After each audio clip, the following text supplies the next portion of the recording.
My name is Josh, and I'm head of the customer support team at Rubica.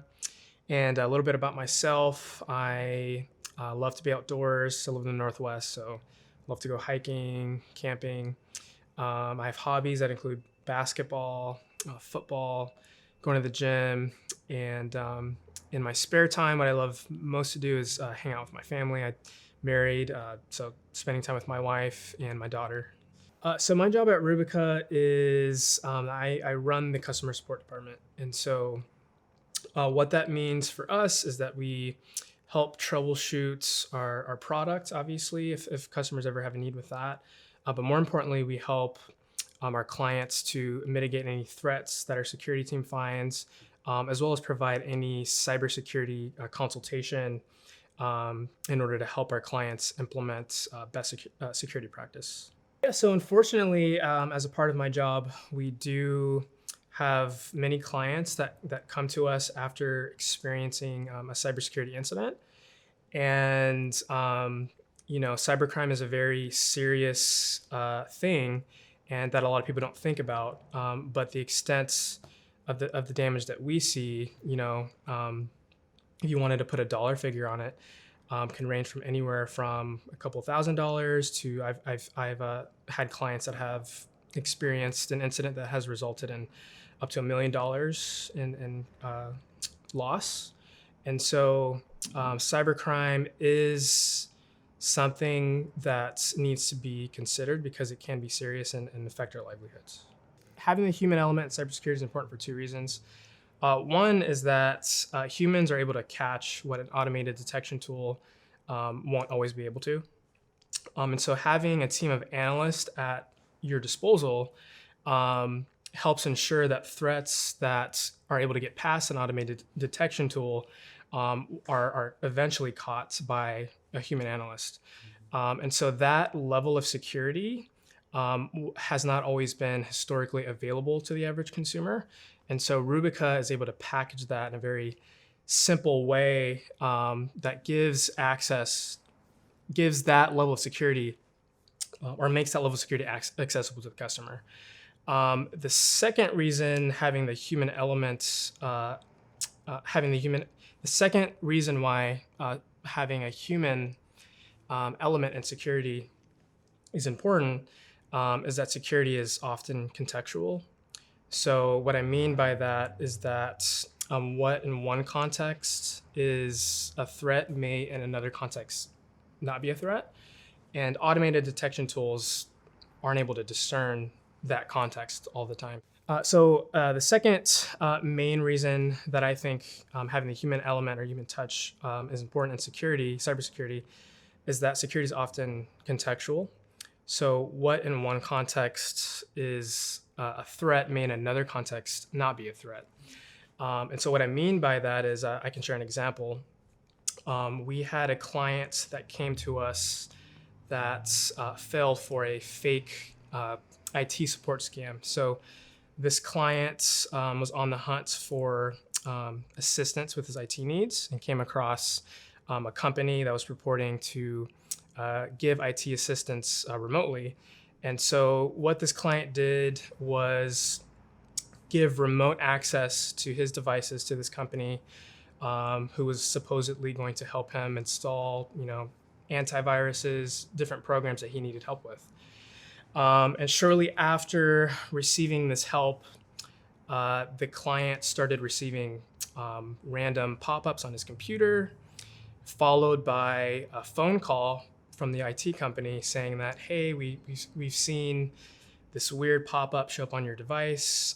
We think you should remove it. It seems like a security threat. We can help you remove it if you pay us a fee. And long story short, what the user ended up realizing is that he paid the company to help remove a threat that they actually installed on his device.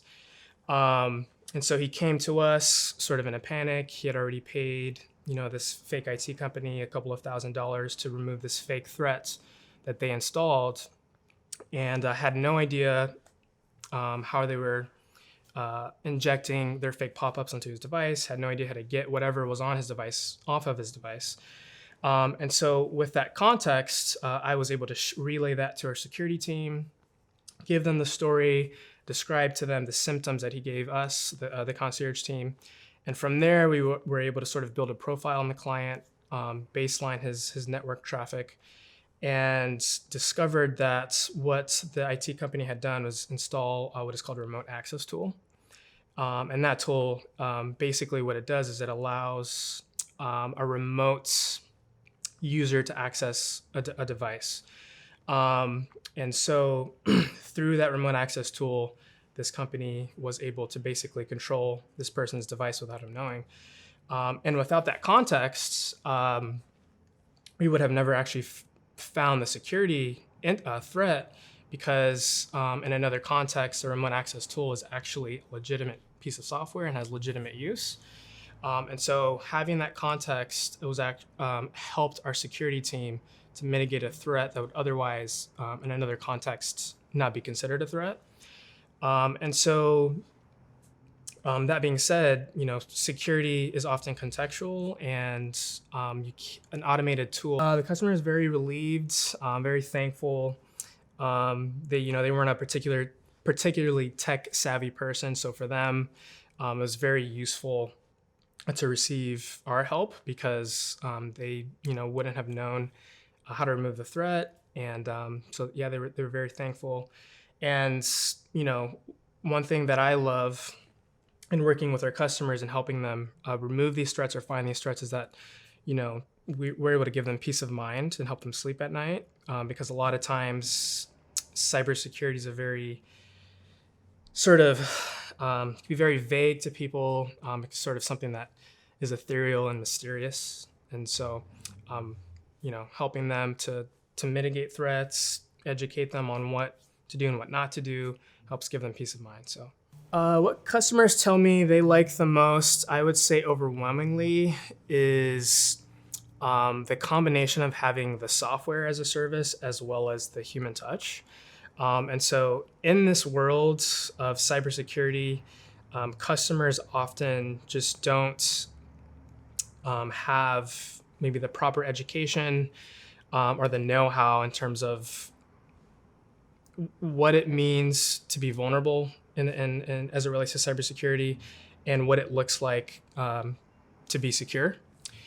And so our customers, oftentimes report how thankful they are to have someone that they can call about really anything cybersecurity related.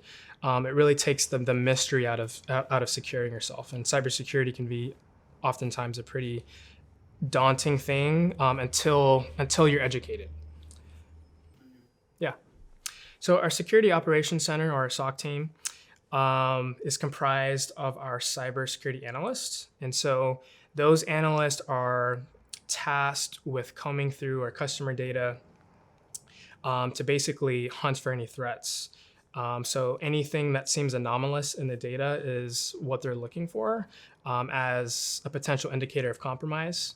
How our concierge team collaborates with the SOC team is that with any threats or potential threat that the SOC team finds, the concierge team is then able to take that information, pass it along to the client to confirm whether or not the client can see this threat or has noticed any symptoms that this threat would exhibit. And then if confirmed, our concierge team is able to then walk the client through removing that threat. And then after that, making sure that the client takes any steps necessary to ensure that the client's devices get back into a clean state. And so that's the main collaborative piece between the SOC and the concierge team.